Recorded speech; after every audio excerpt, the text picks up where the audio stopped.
Hello and welcome to Hospitality Hotdish, fresh from the oven.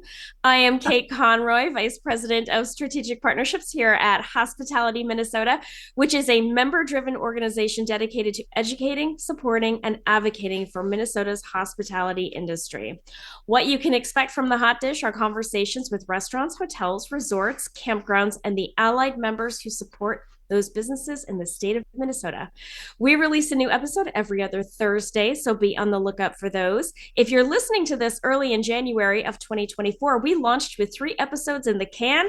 So if you like what you're hearing, you can go back and listen to the next couple as well. Speaking of which, you can find the Hot Dish just about anywhere you can download a podcast, and we even put them up on YouTube as well. So check us out, and don't forget to leave a 5-star review so that the algorithm gets us in front of other awesome people just like you. Special shout out to today's sponsor, D'Amico and Sons, offering lunch, dinner, takeout, and event catering. They're conveniently located in Edina, Golden Valley, and Nicollet Mall, which is close to the Hospitality Minnesota office, which means I need to get over there really soon. I am never mad about getting my hands on some good Italian food, I'll tell you that. With me today is Angie Whitcomb, President and CEO of Hospitality Minnesota. Angie, say hi. Let the audience hear your voice. Hello, everyone. Thanks, Kate, for having me on. Oh, it's our pleasure. My pleasure. I like to use the royal we sometimes. It's our pleasure. Angie, let's jump right in. In terms of hospitality, what is your why? Oh, my why. Well, initially, hospitality made my way through college, right? I had a great, probably one of my favorite jobs ever, working at Hubert's while I was in college, and got to work there during, this is going to date me, the 89 or the World Series, the Super Bowl, the Final Four. I mean, like, we had a good run there at the old location. So that was great. But really what got me into this industry, Kate, is I started my career after hospitality as an accounting and finance head after working for Robert Half International. And when that career was, coming to its end for me, I made 3 lists. A list of things I was good at in that role, a list of things I loved in that role, and my 3rd list was the duplicates. What were the same words that were showing up on both lists? And it was working with C-suite leaders, leading a team, affecting change. I wanted to be sort of public facing with like educating, advocacy kind of slant, but I had no idea what that was. And even my husband asked me, well, what's this? I said, oh, that's my next gig. And he said, oh, where? I said, I don't know. I'm probably gonna have to make it up. And then I'll save you all the details, but I ended up getting a great opportunity to lead a chamber in the South Metro because it was my list. And so found very early on in my chamber career that I love this. I'm the daughter of small business owners. I grew up in a town where my parents' office was 2 doors down from the Chamber of Commerce. So I was always kind of, tagging along to chamber events, and you saw the green ambassador coats. And I was like, I loved what they did. And then to find myself in that industry and being able to help people accomplish their dreams, right? Like, I got to make a difference in people's lives. And when I was recruiting, that's kind of been the common theme in my whole career. So as a recruiter, I helped companies find employees. And then I helped people find jobs. So I was helping people, always kind of the theme. And this industry is really, it's all about hospitality and leading with that servant heart, and realizing that, but for our members, whether it's any of the chambers I've been fortunate enough to be part of, or this fantastic organization that I'm honored to lead, but for our members, there's no need for us. So it is all about serving them and ensuring that we are keenly aware of what's keeping them up at night, what their needs are. Do we have the right team in place? I mean, I've kind of got an operational mind. So do I have the right team in place? You being part of that great team? And my answer is yes. And are they doing the right things for our members? And more importantly, are they meeting the members' needs, or are they meeting what we think the members' needs are? So being able to deliver on that, and then it doesn't take much feedback from a member for me to feel like, all right, I'm coming back tomorrow, or I'm coming back this afternoon, and get to do that again. For me, that is the ultimate bucket filler. And that sounds really selfish given that we're in the hospitality space and it's about serving. But if you can get, your cups filled while you're filling others, that's a win. That's not work. That's a perfect gig. absolute Yeah. perfect We gig. have a perfect gig. Yeah. Yeah, we really do. We're both really lucky. So it's so interesting that you knew what a chamber of commerce was from way back when. When I got my first chamber job, I literally said to them, "But what is a chamber? I don't can you explain to me what you What do do?" you say? And of course, the rest is history Yeah. because as you said, our members by and large are the pistons of the economy. They keep the economy going, and Yeah. whatever we can do to help them do better, work smarter, not harder, it is such a blessing to get to do this work every day. I hate to sound so Pollyanna, but It does sound so Pollyanna and cheesy, but it is so true. I mean, nobody grows up saying, "Oh, I think I'm going to go, be a chamber executive, or I'm going to run a trade association." right. And I think once we get in here, we realize how great it is. I know we have to keep that pipeline full to keep our industry alive and keep the people coming behind us. But I kind of feel like I've got this great little well-kept secret. I don't want anyone else to know about it because I want to keep this for myself, right? But we really are so lucky to do what we do. Yeah. To your point, nobody grows up thinking they're gonna run one of these organizations or even work for one of these organizations. Shout out to the US Chamber of Commerce's Institute for Organization Management. It's a 4-year certificate program. It's how you and I met, It and it is. teaches people how to run not-for-profits, specifically in the chamber and association space. And Yeah. I tell you, there is not better professional development out there for this kind of work. I'm so grateful every day, not only for it because you and I met, but because of the education, the network that it has created. It's just so specific. I mean, you could say every business is essentially the same. You're here to provide a service or a product and you make money and you pay employees. But this work, I feel in my heart, is really special and it's exciting to be a part of it. It is. And you're right. Without having been introduced to the U.S. Chamber or Institute program, and that was back in 2011. And I didn't know what I didn't know, but I was told by our former state chamber president, "You got to go through this program." And I believed every word he said. I was like, okay. 10 minutes into my time on site, I was like, oh, yeah, this is going to be great. Now, I came out of that first year going, holy cow, I have a lot of work to do. But I felt like for the first time, I knew what I didn't know. And then I could form a plan and I could see how that was going to benefit the community I was working in Right. and the businesses who were investing in that community, and how it really defined for me the ecosystem of what we do and how we do it there and how that impacts our business leaders' abilities to impact the community and the residents. And we're all in this together. And to even play a really small part in that is, it's a good gig. It's a good gig. It's a gift. Yeah. I think Yeah. it's a gift. Yeah. Nice. Yeah. All right. On that note, we're going to take a quick break. And when we come back, we're going to have a little fun and dig a little deeper. Be right Uh-huh. back.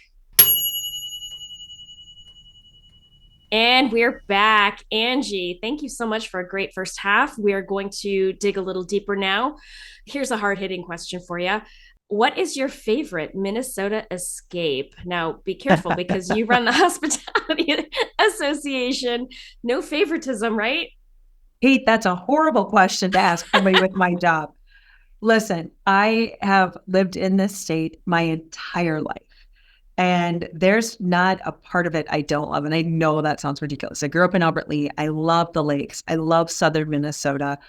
Um, I've lived in Minneapolis for a lot of decades, or in the whatever suburb that is. And I love, anywhere along the river. I love the North Shore. I love the Boundary Waters. I mean, truly, we have the most beautiful state. And we've got great places to go everywhere.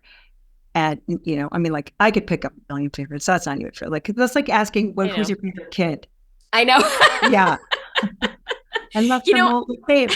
I was just thinking as you were talking that the diversity in the state in terms of landscape is really kind of incredible. Like we've got Yeah. the plains, The we've film. got the forests, we've got the And rivers with the bluffs, we've got the yeah. Great Lakes. Like it is really kind of incredible all the different varieties of view that you Yeah. could choose from depending Yeah. on what you're in the mood for. Yeah.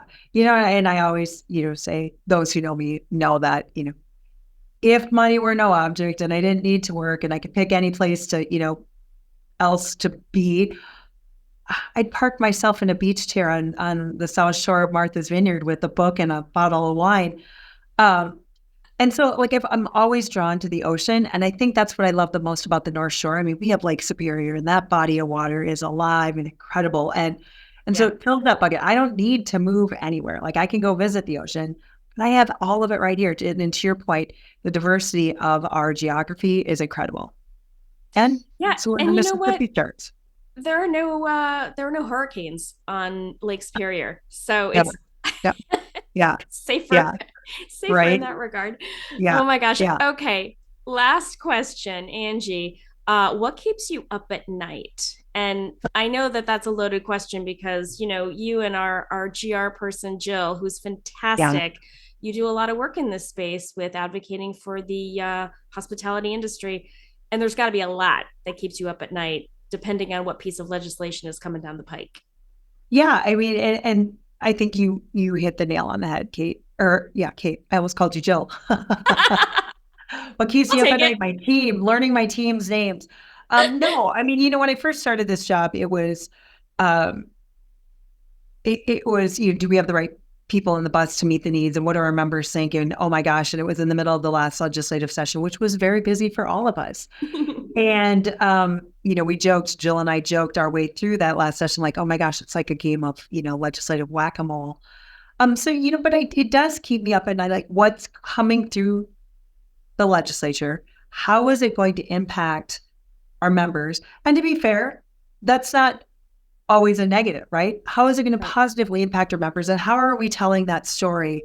And how are we elevating the story of the people who work in our industry? I mean, I think that's always the thing that is whirling around in my head. How do we tell the worker stories? How do we tell the owner operator stories? How do we close the awareness gap of the entrepreneurial opportunities and the incredible career opportunities that lie within our industry? I mean, I think people think hospitality and they go right to, oh, you're a waitress at a diner, or oh, you're a bartender, or oh, Right. you work at a hotel, but they don't know what that means or what those opportunities are. And maybe it's the recovering recruiter in me, but that's the thing that is always rolling around in my head. How do I tell those stories? How do I get more people into this fun industry where they can make a great living and have a great career and see the world and meet people from all over the world and truly, make someone stay every day and get paid for it? I mean, so that's fun. And then, you worry about the